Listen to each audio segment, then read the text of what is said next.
ইসরায়েলের দৈনিক হারেটস এর সামরিক বিশ্লেষক আমোস হারেল বলেছেন, নেতসারিম করিডোর দিয়ে ফিলিস্তিনিদের উত্তর গাজায় ফেরার যে দৃশ্য দেখা গেছে তাতে ইসরায়েলের জয়ের ভ্রম দূর হয়েছে। প্রধানমন্ত্রী নেতানিয়াহু পরিপূর্ণ বিজয়ের যে প্রতিশ্রুতি দিয়েছিলেন তা ধুলোয় মিশে গেছে। আমোস হারেল বলেন, নেতসারিম পাড়ি দিয়ে পায়ে হেঁটে লাখ লাখ মানুষ নিজেদের বিধ্বস্ত কিংবা ক্ষতিগ্রস্ত ঘরবাড়ির দিকে যেভাবে ফিরেছে, তাদের মধ্যে যে উৎসবের আমেজ ছিল তাতে মনে হয়েছে যুদ্ধের পূর্ণাঙ্গ সমাপ্তি ঘটেছে। এই বিশ্লেষক বলেন, যুদ্ধ পরবর্তী গাজা নিয়ে আলোচনায় অস্বীকৃতি জানিয়েছিলেন নেতানিয়াহু। গাজার ফিলিস্তিনি কর্তৃপক্ষের সঙ্গে বসতেই রাজি হননি। হামাসকে পুরোপুরি পরাজিত করার একটি মরীচিকা দেখিয়েছিলেন। তিনি জোর দিয়ে বলেন, বর্তমান পরিস্থিতি বলছে এখন এসব নিয়ে নেতানিয়াহুর আর মাথা ঘামানোর সুযোগই নেই।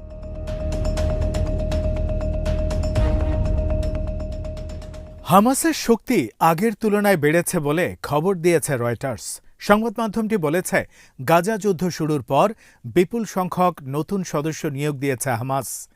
মার্কিন গোয়েন্দা তথ্যের ভিত্তিতে কংগ্রেসের কিছু সূত্রের বরাতে খবরে বলা হয়েছে, যুদ্ধ শুরুর পর থেকে 10 থেকে 15,000 নতুন সদস্য নিয়োগ দেয়া হয় তাদের সামরিক শাখা আল কাসাম ব্রিগেডসে।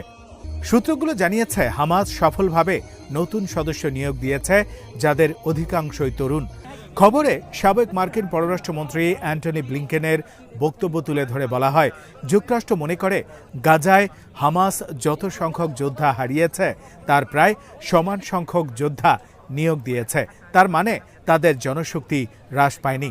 ব্লিংকেন সতর্ক করে দিয়ে বলেন, এই ঘটনা একটি দীর্ঘস্থায়ী যুদ্ধের জন্য তাদের প্রস্তুতির জানান দেয়। তিনি বলেন, প্রতিবার যখনই ইসরায়েল কোনো এলাকায় তার সামরিক অভিযান শেষ করে তখনই হামাস যোদ্ধারা সেখানে পুনরায় সংগঠিত হয়।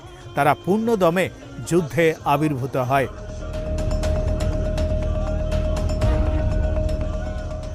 এ নিয়ে হামাসের সামরিক মুখপাত্র আবু উবায়দার বক্তব্য তুলে ধরে রয়টার্স। তিনি জুলাইয়ে বলেছিলেন, তারা হাজার হাজার নতুন যোদ্ধা নিয়োগ করতে সক্ষম হয়েছেন। রয়টার্স বলেছে, যুদ্ধবিরতির পর থেকে গাজায় হামাসের উপস্থিতি ব্যাপক পরিসরে দৃশ্যমান হয়েছে।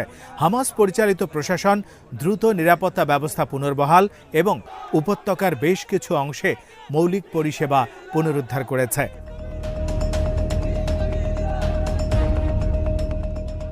এই সপ্তাহে আল জাজিরার এক তথ্যচিত্রে হামাসের নিহত প্রধান ইয়াহিয়া সিনওয়ারের এমন কিছু দুর্দান্ত সাহসিকতার চিত্র প্রকাশিত হয়েছে যা এর আগে কখনো দেখা যায়নি।